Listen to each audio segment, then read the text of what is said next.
The Real Toscanini, Musicians Reveal the Maestro, is an apt title because it's the account of those who were day in and day out in the workshop with Toscanini. Now, what should I tell you? Should I say that there are no other conductors? Of course not. But they didn't have this electricity. They didn't have this natural outburst of music. These musicians who explain in musical terms what Toscanini did and why he did it and how he achieved his incredibly high standards. You never played under Toscanini. You played with him. You were his equal, and he made you feel that. Well, Maestro, he always wanted things a certain way.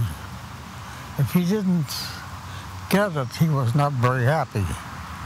One day, early on, when I just started, I'm sitting in the orchestra. We're all sitting there waiting for him to come out to rehearsal. I said, what happened? My God. And it went on and on and on. Finally, on the PA system, said, David Sarser, come to Maestro's dressing room. Wow.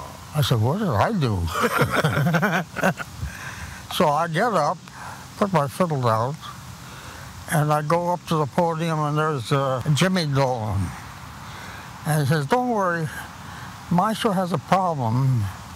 He's got a little portable radio that he uses all the time in the garden to listen to Bruno Walter, and it won't play. So he didn't want to start the rehearsal. So they called me in, and I looked at it, and it was a Motorola, and the cover was on a hinge.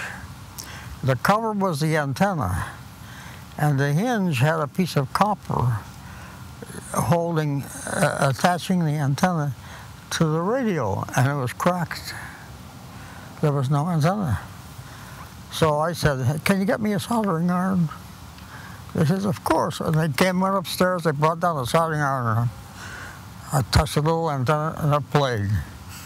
From then on, we were friends for life. The music came first.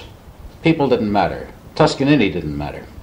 And I always refer to the one famous incident when we were doing the slow movement of the Eroica. We finished it, and he stopped for a minute. He says, gentlemen, he says, I've been conducting this music for 50 years.